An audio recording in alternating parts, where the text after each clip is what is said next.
మన చుట్టూ ఉన్న ప్రపంచాన్ని ఒక్క క్షణం గమనిస్తే అన్నీ కదులుతూ, మారుతూ ఉంటాయి. గాలికి కదిలే ఆకు దగ్గర్నుండి ఆకాశంలో దూసుకెళ్లే విమానం వరకు. కాని ఈ కదలికల వెనుక మనల్ని నిలబెట్టే, నడిపించే కొన్ని అదృశ్య నియమాలు ఉన్నాయి. ఈరోజు మనం ఆ నియమాలను, అంటే బలం అనే ఒక అద్భుతమైన శక్తి రహస్యాలను ఛేదించడానికి ప్రయత్నిద్దాం. అవును, ఇది మనల్ని ఒక ప్రయాణంలోకి తీసుకెళ్తుంది. మన కంటికి కనిపించే ఒక సాధారణ నెట్టుడు నుండి ఈ మొత్తం విశ్వాన్ని శాసించే అదృశ్య శక్తుల వరకు మనం ప్రయాణిస్తాం. ఈ చర్చ కోసం మన దగ్గర విద్యార్థులు పోటీ పరీక్షలకు సిద్ధమయ్యే వారి కోసం తయారుచేసిన కొన్ని స్టడీ నోట్సున్నాయి. మన లక్ష్యం వాటిని చదవడం కాదు, వాటిలోని సారాన్ని గ్రహించి బలమంటే ఏమిటి, మన జీవితంపై దాని ప్రభావం ఎలా ఉంటుంది, విశ్వం యొక్క పునాదుల వరకు దాని వేర్లు ఎలా విస్తరించి ఉన్నాయి అనే విషయాలను లోతుగా విశ్లేషించడం. సరైనదే. ఇక ఈ అన్వేషణ మొదలు పెడదాం. సరే, దీని లోతుల్లోకి వెళ్దాం. ప్రాథమికంగా ఈ నోట్స్ ప్రకారం బలమంటే చాలా సులభం.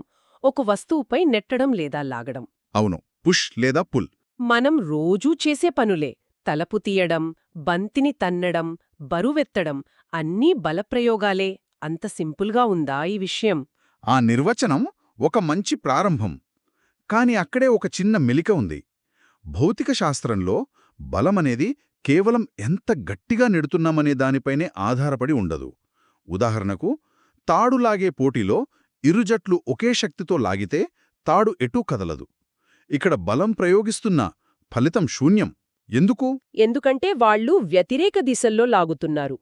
ఓ, అర్థమైంది. కరెక్ట్. అంటే ఎంత బలంగా లాగుతున్నామనే పరిమాణం, అదే మ్యాగ్నిట్యూడ్ ఎంత ముఖ్యమో ఏ దిశలో లాగుతున్నామనేది కూడా అంతే ముఖ్యం. ఖచ్చితంగా. అందుకే బలాన్ని వెక్టార్ రాశి అంటారు.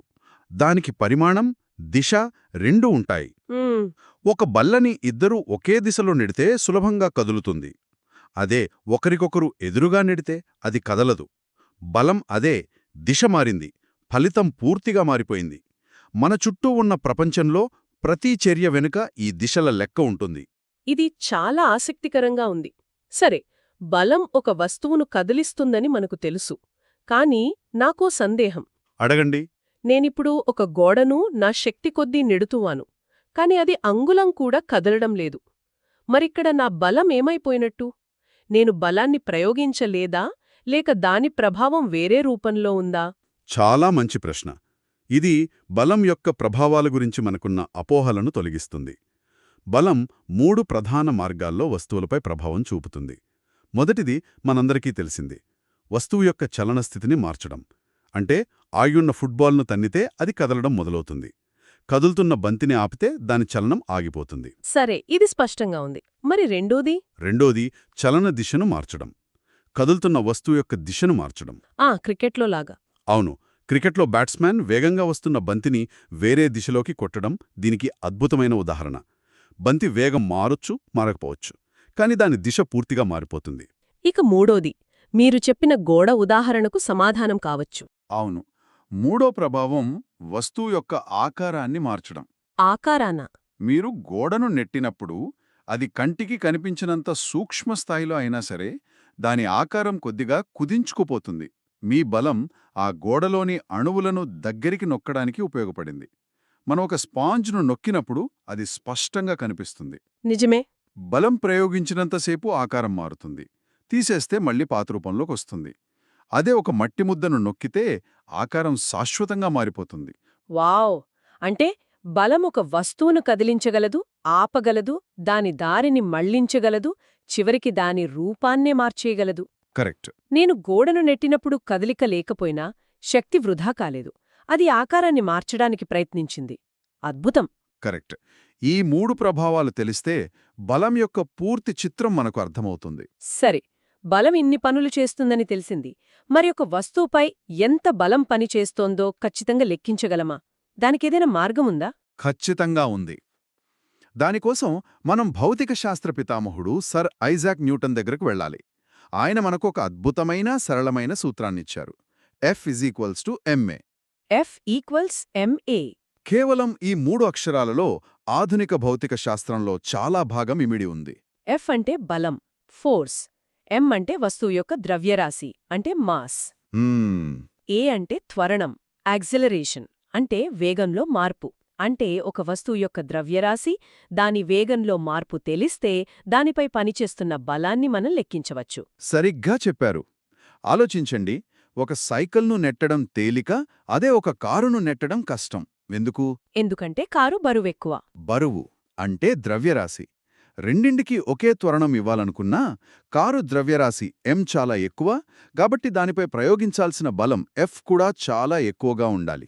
ఈ చిన్న సూత్రం ఒక బంతిని విసిరినప్పట్నుండి రాకెట్ను అంతరిక్షంలోకి పంపేంతవరకు ప్రతిదాన్ని వివరిస్తుంది. మన సోర్స్లో ఒక చిన్న లెక్క కూడా ఉంది. 5 కిలోగ్రాముల ద్రవ్యరాశి ఉన్న పెట్టె 2 మీటర్ పర్ సెకండ్ స్క్వేర్ త్వరణంతో కదులుతుంటే దానిపై పనిచేసే బలం F = 5 × 2 అంటే 10 న్యూటన్లు. న్యూటన్ అనేది బలాన్ని కొలిచే ప్రమాణం కదా. అవును. ఆయన గౌరవార్థం పెట్టారు. ఆ సూత్రం యొక్క అందం దాని సరళత్వంలోనే ఉంది. విశ్వంలోని అత్యంత సంక్లిష్టమైన కదలికల వెనుక ఉన్న ప్రాథమిక గణితమది. అయితే వీటన్నిటి సారాంశం ఏమిటి? F = ma సూత్రంతో బలాన్ని కొలవచ్చని మనకు తెలిసింది. అయితే ఈ F అనేది అన్ని సందర్భాల్లో ఒకేలా ఉంటుందా? అంటే నేను ఫుట్బాల్ను తన్నే బలానికి, భూమి మనల్ని కిందటి లాగే బలానికి మధ్య తేడా లేదా? అసలు ఎన్ని రకాల బలాలున్నాయి? ఇది చర్చను మరో స్థాయికి తీసుకువెళ్తోంది. బలాలు ఒకేలా ఉండవు. వాటిని ప్రాథమికంగా 2 పెద్ద కుటుంబాలుగా విభజించవచ్చు. ఈ విభజన ఒకే ఒక్క ప్రశ్నపై ఆధారపడి ఉంటుంది. బలం ప్రయోగించడానికి వస్తువులు ఒకదానికొకటి తాకాలా లేదా?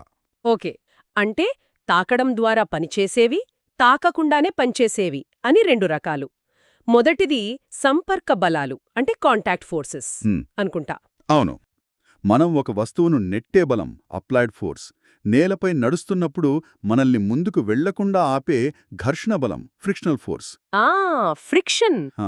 గాలిలో వేగంగా వెళ్తున్నప్పుడు మనల్ని వెనట్టి లాగే గాలి నిరోధక బలం ఎయిర్ రెసిస్టెన్స్. ఒక తాడుతో బరువును లాగినప్పుడు దానిలో పుట్టే టెన్షన్ బలం. ఇవన్నీ వస్తువుతో భౌతిక సంబంధం ఉంటేనే పనిచేస్తాయి. ఇక రెండో రకం సంపర్క రహిత బలాలు అంటే నాన్ కాంటాక్ట్ ఫోర్సెస్.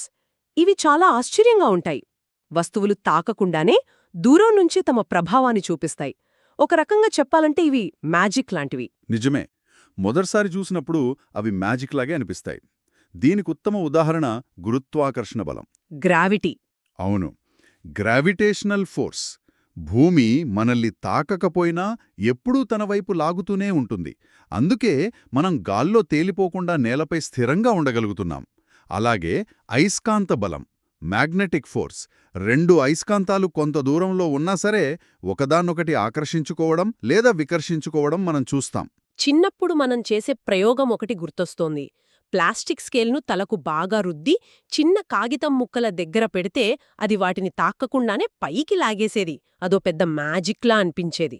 అది స్వచ్ఛమైన భౌతిక శాస్త్రం. దానిని విద్యుత్ స్థిరబలం అంటే ఎలక్ట్రోస్టాటిక్ ఫోర్స్ అంటారు. ఇవన్నీ దూరం నుంచే పనిచేసే బలాల కుటుంబానికి చెందినవి. వీటికి మధ్యలో ఏది లేకపోయినా తమ ప్రభావాన్ని చూపగలవు. సరే, సంపర్క బలాల జాబితాలో సాధారణ బలం అదే నార్మల్ ఫోర్స్ అనే దాని గురించి ఈ నోట్స్లో ప్రత్యేకంగా ప్రస్తావించారు. ఇదొక మద్దతు బలమని రాశారు. ఇది కొంచెం గందరగోళంగా ఉంది. అంటే ఏంటి?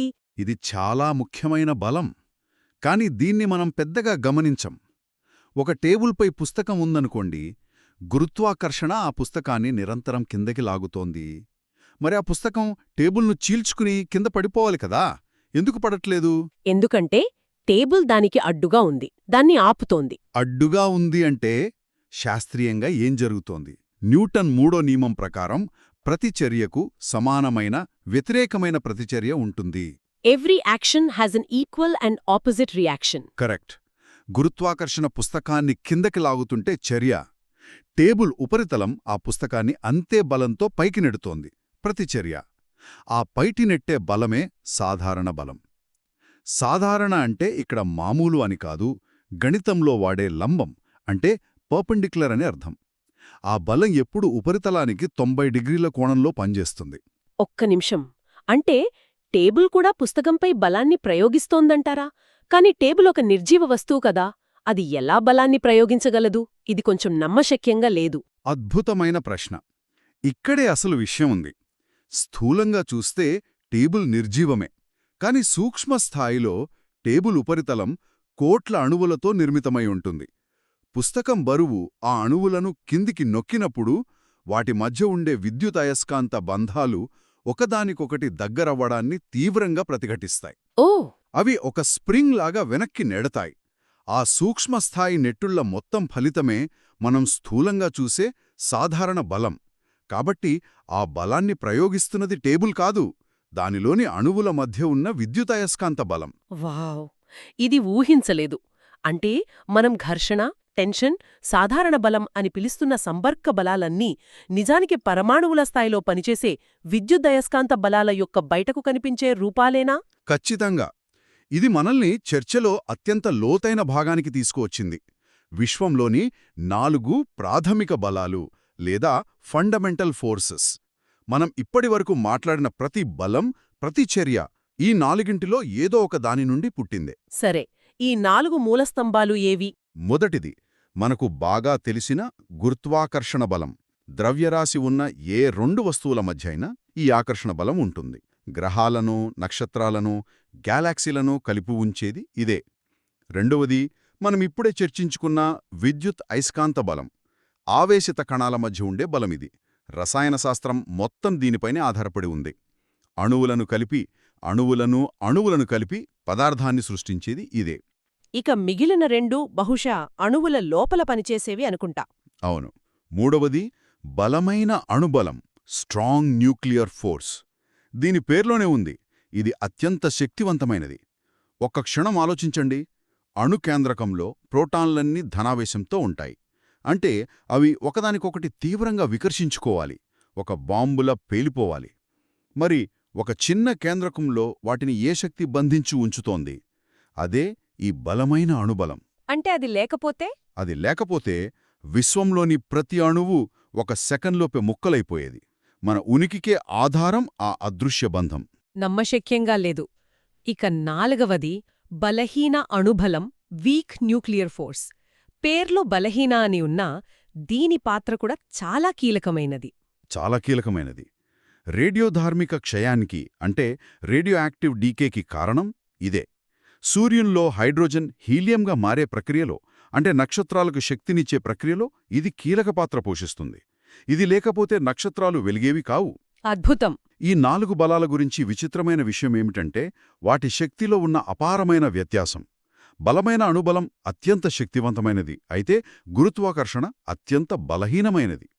ఎంత బలహీనమంటే ఒక చిన్న అయస్కాంతం మొత్తం భూమి యొక్క గురుత్వాకర్షణను ఓడించి ఒక పేపర్ క్లిప్ను పైకి లేపగలదు. నిజమే. అయినా సరే విశ్వాన్ని ఒక ఆకారంలో ఉంచుతున్నది ఆ బలహీనమైన గురుత్వాకర్షణే. ఈ వైరుధ్యం ఆధునిక భౌతిక శాస్త్రంలో ఒక పెద్ద మిస్టరీ. అద్భుతం. ఈరోజు మన ప్రయాణం ఒక సాధారణ నెట్టుడు దగ్గర మొదలై ఇప్పుడు విశ్వాన్ని నడిపిస్తున్న 4 ప్రాథమిక శక్తుల దగ్గర ఆగింది. ఒక్కసారి వెనక్కి తిరిగి చూస్తే బలమంటే కేవలం నెట్టడం, లాగడం మాత్రమే కాదు. అదొక వెక్టార్ రాశి. అది వస్తువుల స్థితిని, దిశను, ఆకారాన్ని మారుస్తుంది. దానిని F=ma అనే ఒక అందమైన సూత్రంతో కొలవవచ్చు. స్పర్శతో పనిచేసేవి, స్పర్శ లేకుండా పనిచేసేవని 2 రకాలుగా ఉన్నా వాటన్నిటికీ మూలం ఆ 4 ప్రాథమిక బలాలు. మనం టేబుల్పై చేయి పెట్టి ఆనుకున్నప్పుడు మనం నిజంగా టేబుల్ను తాకడం లేదు. అంటే మన చేతిలోని అణువుల ఎలక్ట్రాన్ మేఘాలు టేబుల్లోని అణువుల ఎలక్ట్రాన్ మేఘాలను వికర్షిస్తున్నాయి.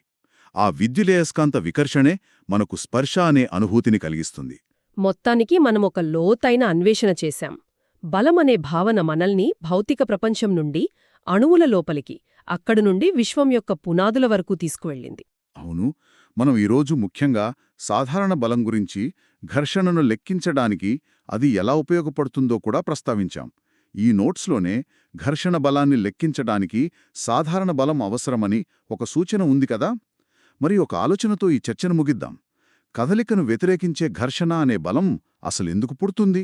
ఒక నునుపైన గచ్చుపై జారడం తేలికగా, గరుకైన నేలపై కష్టంగా ఎందుకుంటుంది? ఆ ఉపరితలమిచ్చే సాధారణ బలానికి, ఆ ఉపరితలం యొక్క గరుకుదనానికి, ఘర్షణకు మధ్య ఉన్న ఈ సంబంధం గురించి ఆలోచిస్తే భౌతిక శాస్త్రంలో మరో అద్భుతమైన ప్రపంచంలోకి అడుగుపెట్టినట్టే. ఈరోజు మనందరికీ తెలిసిన ఒక సాధారణ దృశ్యాన్ని తీసుకుందాం. దాని వెనుక దాగి ఉన్న అసాధారణమైన శాస్త్రాన్ని కొంచెం లోతుగా చూద్దాం. ఒక ఫుట్బాల్ మ్యాచ్ను ఊహించుకోండి. ఒక ఆటగాడు పరిగెత్తుకుంటూ వచ్చి బంతిని బలంగా తన్నాడు. అది గాలిలో అందంగా ఎగిరి గోల్ నెట్లో పడింది. చాలా సింపుల్గా కనిపిస్తుంది కదా, కాని ఆ ఒక్క కిక్ వెనక, ఆ బంతి ప్రయాణం వెనుక మన కంటికి కనిపించని ఎన్నో శక్తులు పనిచేస్తున్నాయి.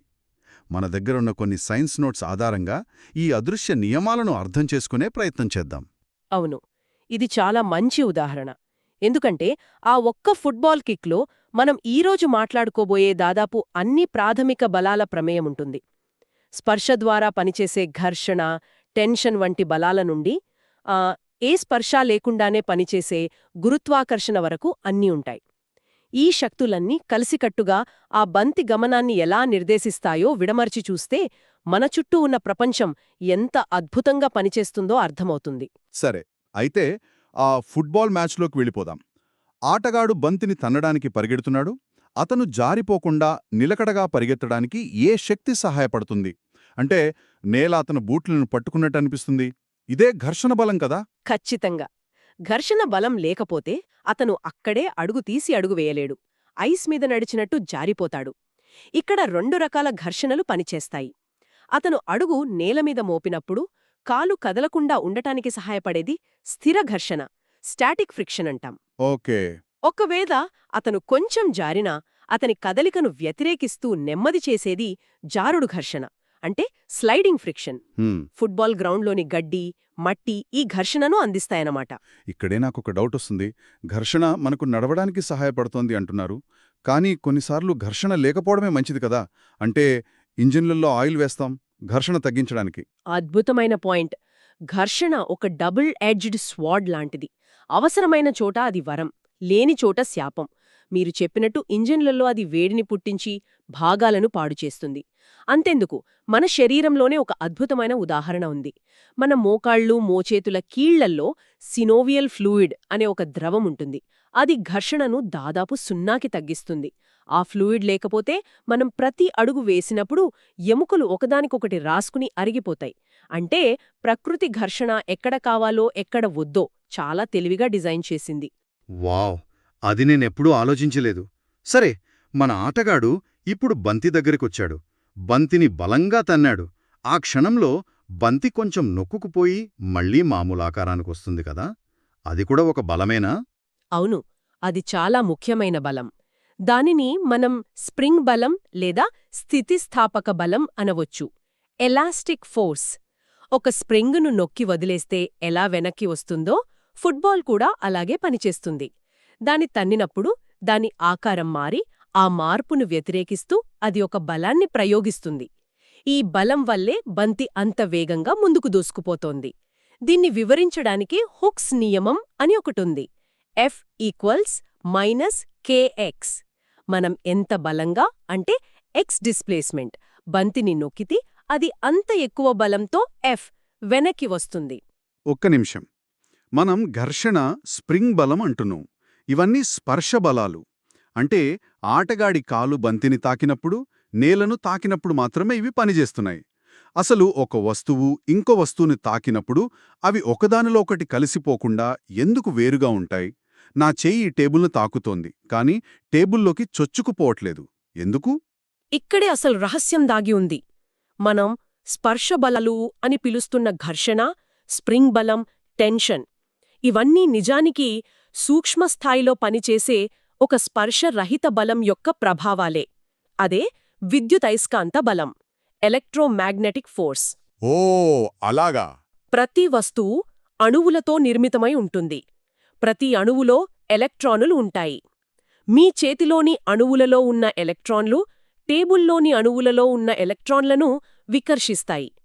ఈ వికర్షణ బలం ఎంత శక్తివంతమైనదంటే అది మీ చెయ్యి టేబుల్లోకి వెళ్లకుండా ఆపుతుంది. మనం దేన్నైనా తాకడం అంటే నిజానికి ఒక వస్తువులోని ఎలక్ట్రాన్లు మరో వస్తువులోని ఎలక్ట్రాన్లను వికర్షించడమే. మనం దేన్నీ నిజంగా తాకలేం. అవునా? అంటే ఘర్షణ అనేది రెండు ఉపరితలాల మీద ఉన్న అణువుల మధ్య ఉండే విద్యుదయస్కాంత ఆకర్షణలు, వికర్షణల ఫలితమా? ఇది పూర్తిగా కొత్త కోణం. సరే, మన కథలోకొస్తే బంతి ఇప్పుడు గాలిలోకి లేచింది. ఇక్కడ ఏ బలాలు పనిచేస్తాయి?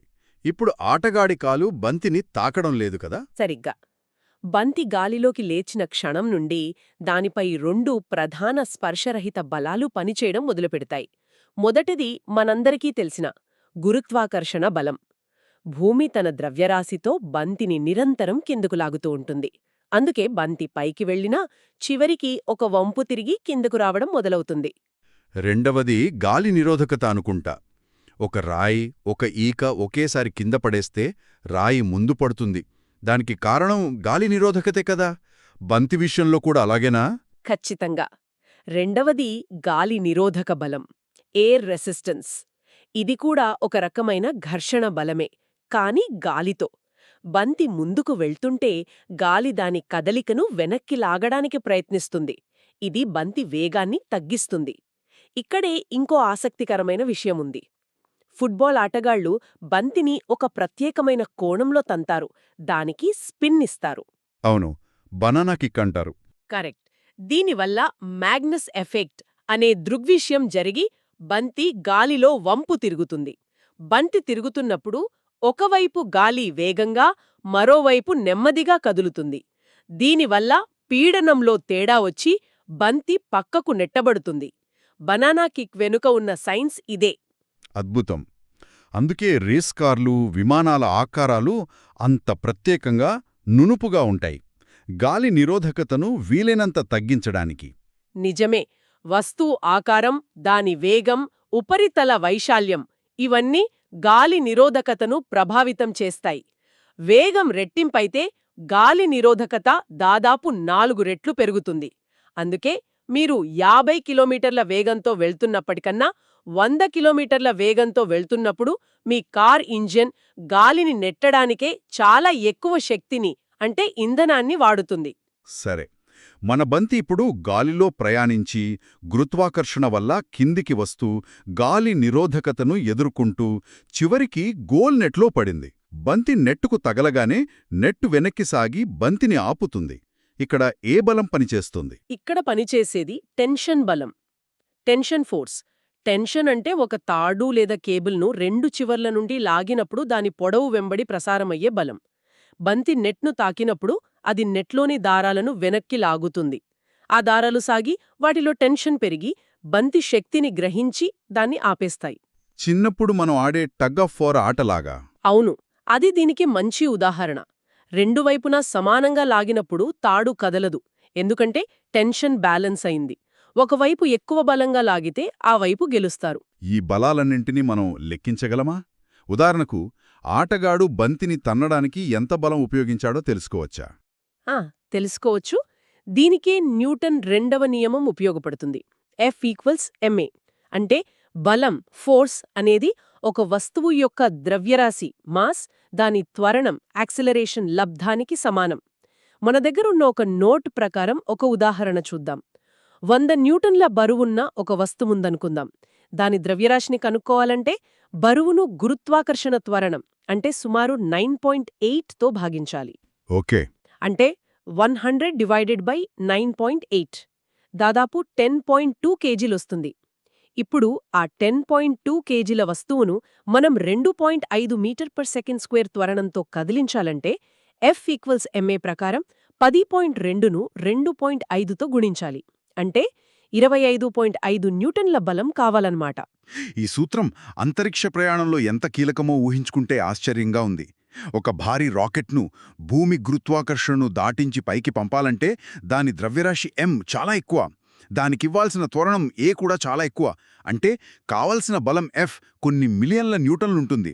ఆ లెక్కల్లో చిన్న తేడా వచ్చినా ప్రయోగం మొత్తం విఫలమవుతుంది. ఖచ్చితంగా. ఈ ప్రాథమిక సూత్రాలే అంత పెద్ద పెద్ద ప్రయోగాలకు పునాది. మనం మొదట అనుకున్న ఫుట్బాల్ ఉదాహరణకొస్తే బంతి ద్రవ్యరాశి మనకు తెలుసు. అది ఎంత త్వరణంతో వెళ్ళిందో మనం వీడియో ద్వారా లెక్కించగలిగితే ఆటగాడు ఎంత బలం ప్రయోగించాడో సులభంగా చెప్పవచ్చు. సరే, ఈ మొత్తం చిత్రాన్ని ఒక్కసారి కలిపి చూద్దాం. ఆటగాడు పరిగెత్తడానికి నేలతో ఘర్షణ, బంతిని తన్నినప్పుడు స్ప్రింగ్ బలం, బంతి గాలిలో ప్రయాణిస్తున్నప్పుడు గురుత్వాకర్షణ మరియు గాలి నిరోధకత, చివరగా నెట్లో పడినప్పుడు టెన్షన్ బలం. కాని వీటన్నిటి వెనుక సూక్ష్మస్థాయిలో పనిచేస్తున్న అసలైన హీరో విద్యుదయస్కాంత బలం. ఈ బలాలన్నీ సమన్వయంతో పనిచేస్తేనే ఆ ఒక్క గోల్ సాధ్యమైంది. అవన్నీ ప్రాథమిక బలాల యొక్క విభిన్న రూపాలే. విశ్వంలో 4 ప్రాథమిక బలాలున్నాయి: గురుత్వాకర్షణ, విద్యుత్ అయస్కాంత బలం, మరియు అణుకేంద్రకంలో పనిచేసే బలమైన మరియు బలహీనమైన అణుబలాలు, strong and weak nuclear forces. మనం రోజువారీ జీవితంలో చూసే దాదాపు ప్రతిదీ మొదటి రెండింటి ప్రభావమే. గురుత్వాకర్షణ గ్రహాలను, నక్షత్రాలను కలిపి ఉంచితే, విద్యుత్ అయస్కాంత బలం అణువులను, జీవాన్ని, మనం నిర్మించిన ప్రతి వస్తువును కలిపి ఉంచుతోంది. అంటే మనం ఈరోజు చర్చించుకున్న ఈ ప్రాథమిక బలాలే ఒక చిన్న అడుగు వేయడం నుండి గ్రహాల కదలికల వరకు విశ్వంలో జరిగే ప్రతి చర్యను నియంత్రిస్తున్నాయన్నమాట. ఖచ్చితంగా. భౌతిక ప్రపంచాన్ని అర్థం చేసుకోవడానికి ఇవి పునాది లాంటివి. ఈ బలాల మధ్య ఉన్న సంబంధాన్ని, అవి ఎలా కలిసి పనిచేస్తాయో అర్థం చేసుకుంటే మన చుట్టూ ఉన్న ప్రపంచం యొక్క పనితీరుపై మనకు మరింత స్పష్టత వస్తోంది. శ్రోతల కోసము ఒక ఆలోచనతో ముగిద్దాం. ఈరోజు మనం గురుత్వాకర్షణ, విద్యుత్ అయస్కాంత బలాల గురించి కొంచెం లోటుగా మాట్లాడుకున్నాం. ఇవి మన ప్రపంచాన్ని, మనని కలిపి ఉంచుతున్నాయి. మరి అణువుల కేంద్రకంలో ఉండే ప్రోటాన్లను ఏ శక్తి కలిపి ఉంచుతోంది? ఎందుకంటే ప్రోటాన్లన్నీ ధనావేశం కలిగి ఉంటాయి. విద్యుత్ అయస్కాంత బలం ప్రకారం అవి ఒకదాన్నొకటి వికర్షించుకుని విడిపోవాలి కదా. కాని అవి కలిసే ఉంటున్నాయి. అంటే అక్కడ విద్యుత్ అయస్కాంత బలం కన్నా శక్తివంతమైనది ఏదో పనిచేస్తోందన్నమాట. దాని గురించి ఆలోచించండి. గురుత్వాకర్షణ, విద్యుదయస్కాంత బలం, తర్వాత బలమైన అణుబలం మరియు బలహీన అణుబలం. అంటే మనం చూసే ప్రతి బలానికి మూలం ఈ 4గేనా? ఖచ్చితంగా. ఆ 4ంటిని ఒకసారి క్లుప్తంగా చూస్తే, గురుత్వాకర్షణ మనల్ని భూమికి, గ్రహాలను సూర్యుడికి కట్టిపడేస్తోంది. విద్యుత్ అయస్కాంత బలం అది కాంతిని, విద్యుత్తును, అయస్కాంతత్వాన్ని నడిపిస్తోంది. ఇక మిగిలిన 2 మన కంటికి కనిపించవు, అవి అణువుల లోపల పనిచేస్తాయి. బలమైన అణుబలమనేది విశ్వంలోనే అత్యంత బలమైనది. అది అణు కేంద్రకాన్ని పగలకుండా ఒక సూపర్ గ్లూలా కలిపి ఉంచుతుంది. అది లేకపోతే విశ్వంలోని ప్రతిదీ విడిపోతుందన్నమాట. అవును. బలహీన అణుబలం రేడియోధార్మికతకు కారణం. సరే, ఈరోజు మనం మన దైనందిన జీవితంలో ఎక్కువగా చూసే ఈ విద్యుదయస్కాంత బలం గురించి కొంచెం లోతుగా మాట్లాడుకుందాం. సంపర్కరహిత బలాలు వినడానికే చాలా ఆసక్తిగా ఉంది.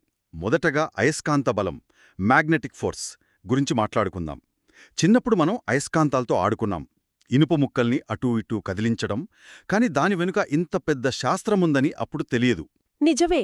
అయస్కాంత బలం అనేది అయస్కాంతాలు మరియు కొన్ని లోహాల మధ్య పనిచేసే ఆకర్షణ లేదా వికర్షణ బలం. దీనికి 2 ప్రాథమిక నియమాలున్నాయి. వ్యతిరేక ధ్రువాలు అంటే ఉత్తర, దక్షిణ ధ్రువాలు ఒకదానినొకటి ఆకర్షించుకుంటాయి. అవి ఒకదాని వైపు లాగబడతాయి. అదే, ఒకే రకమైన ధ్రువాలు అంటే 2 ఉత్తర ధ్రువాలు లేక 2 దక్షిణ ధ్రువాలు దగ్గరికి తెస్తే అవి ఒకదానినొకటి దూరంగా నెట్టుకుంటాయి. మనం ఎంత ప్రయత్నించినా వాటిని కలపలేం. మధ్యలో ఏదో అదృశ్య గోడ ఉన్నట్లనిపిస్తుంది. అవును. ఇక్కడ గమనించాల్సిన మరో ముఖ్య విషయం, ఈ బలం దూరం పెరిగే కొద్దీ చాలా వేగంగా తగ్గిపోతుంది. ఇది నెమ్మదిగా తగ్గడం కాదు, ఒక్కసారిగా పడిపోతుంది. ఓ అలాగా. 2 అయస్కాంతాలు 1 సెంటీమీటర్ దూరంలో ఉన్నప్పుడుండే బలం 2 సెంటీమీటర్ల దూరంలో చాలా చాలా తక్కువగా ఉంటుంది. రోజువారీ జీవితంలో దీని ఉదాహరణలు చూస్తే, దిక్సూచి ఎప్పుడూ ఉత్తరం వైపు చూపించడం వెనుక ఉన్నది భూమి యొక్క అయస్కాంత క్షేత్రమే కదా. మన ఫ్రిడ్జ్ డోర్కు అంటుకునే చిన్న అయస్కాంతాలు, క్రెడిట్ కార్డులలోని నల్లటి మ్యాగ్నెటిక్ స్ట్రిప్, చివరికి మనం పాటలు వినే స్పీకర్లలో కూడా ఈ అయస్కాంత బలమే పనిచేస్తుందని ఉంది. ఇప్పుడు మరో సంపర్కరహిత బలం, విద్యుత్ స్థిర బలం అంటే ఎలక్ట్రోస్టాటిక్ ఫోర్స్ గురించి చర్చిద్దాం. ఇది ఆవేశం అంటే చార్జ్ ఉన్న కణాల మధ్య పనిచేస్తుంది. అవును, ఇది చిన్నప్పుడు మనం అందరం చేసేవాళ్లం కదా.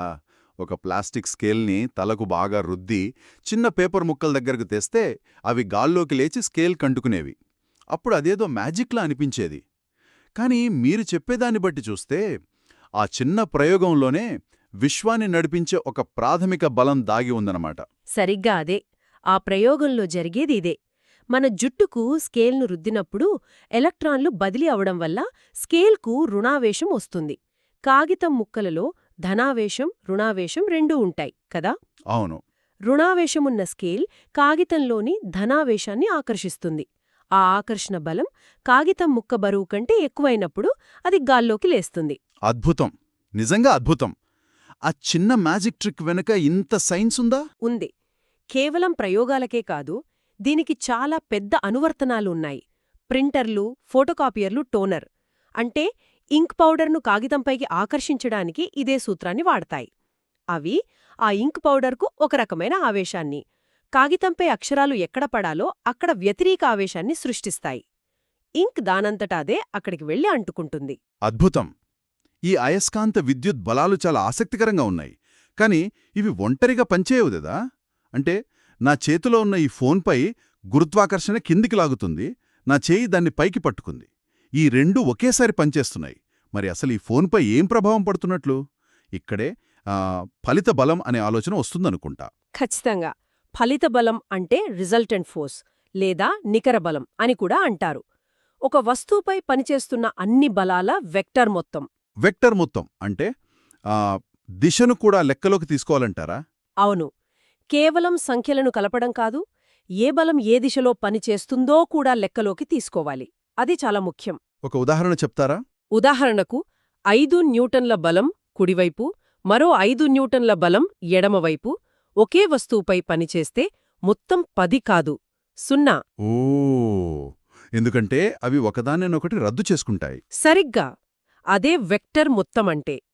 మీ చేతిలో ఉన్న ఫోన్ కదలడం లేదు కాబట్టి దానిపై పనిచేసే గురుత్వాకర్షణ బలం అంటే కిందికి, మీ చెయ్యి ప్రయోగించే బలం పైకి, ఈ రెండూ సమానంగా ఉండి ఫలిత బలం 0 అయిందన్నమాట.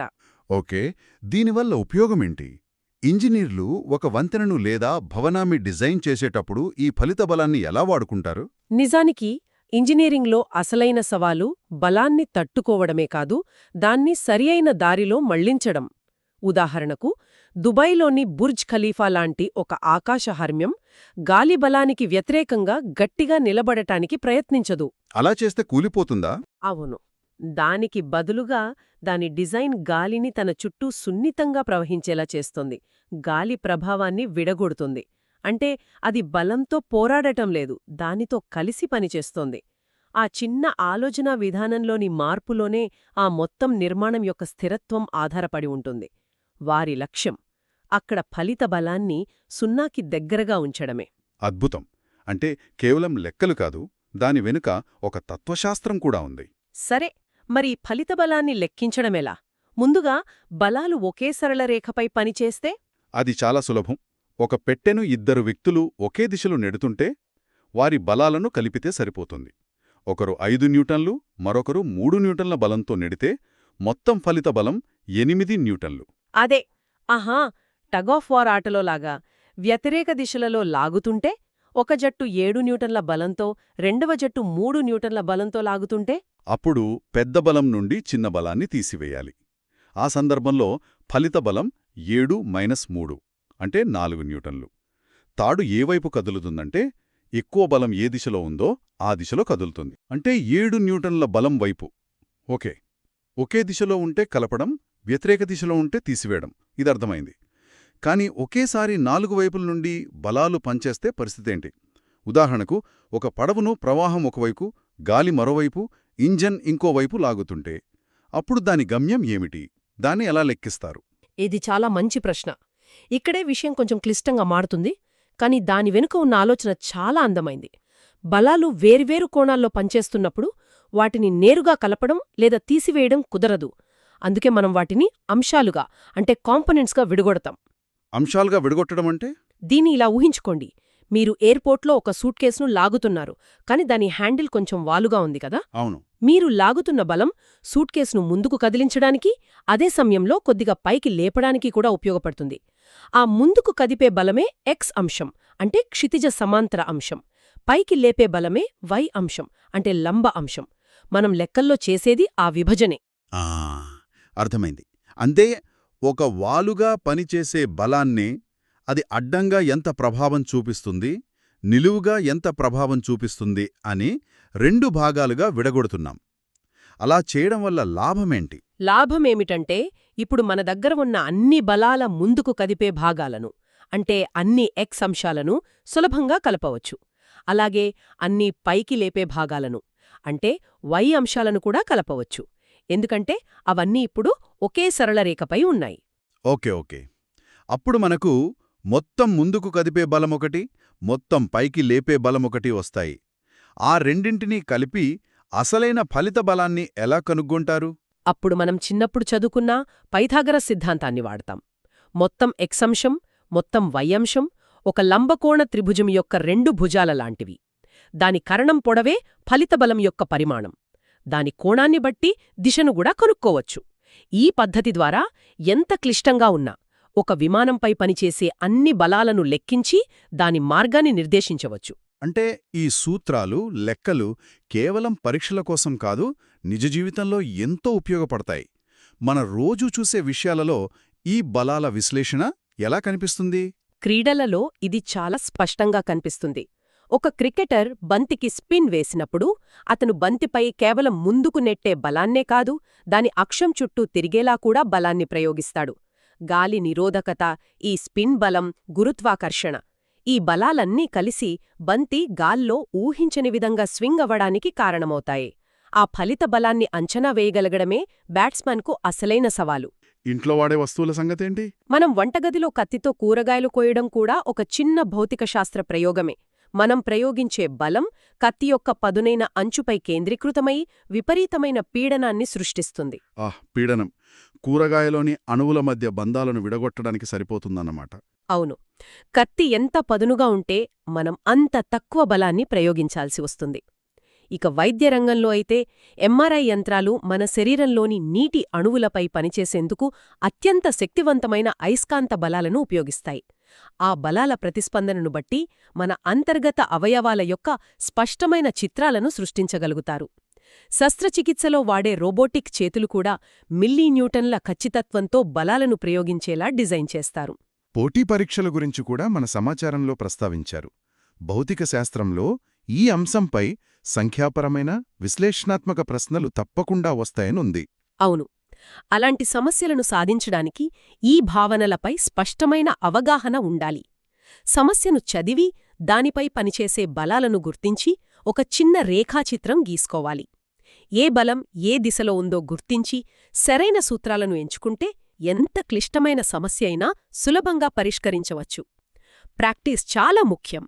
చివరగా ఒక ఆకాశహర్మ్యం డిజైన్ నుండి క్రికెట్ బాల్ స్వింగ్ అయ్యే వరకు అన్నింటినీ శాసించే ఫలిత బలం అనే శక్తివంతమైన భావనను ఎలా విశ్లేషించాలో చర్చించాము. ముగింపుగా ఒక ఆలోచనను పంచుకోవాలనుకుంటున్నాను. మనం చర్చించుకున్నట్లుగా విశ్వాన్ని నడిపించేవి ఆ 4 ప్రాథమిక బలాలు. అవి వేర్వేరుగా సంబంధం లేనట్లుగా కనిపిస్తాయి. గురుత్వాకర్షణ గ్రహాలను నడిపిస్తే బలమైన అణుబలం అణువులను కలిపి ఉంచుతుంది. అయితే ఐన్స్టీన్ నుండి నేటి శాస్త్రవేత్తల వరకు అందరి కల ఒక్కటే, ఈ 4 బలాలను ఒకే ఒక ఏకీకృత సిద్ధాంతం అంటే యూనిఫైడ్ థియరీ కిందకు తీసుకురావడం. అంటే ఈ బలాలన్నీ ఒకే మూల బలం యొక్క విభిన్న రూపాలని నిరూపించడం. సరిగ్గా. గ్రహాల కక్షల నుండి అణువులోని కణాల వరకు ప్రతిదాన్ని వివరించగల ఒకే ఒక సమీకరణాన్ని మనం కనుగొనగలిగితే విశ్వంపై మన అవగాహన ఎలా మారుతుందో ఒక్కసారి ఊహించండి. అది భౌతిక శాస్త్రంలోనే కాదు, మానవ చరిత్రలోనే అతి పెద్ద విజయమవుతుంది.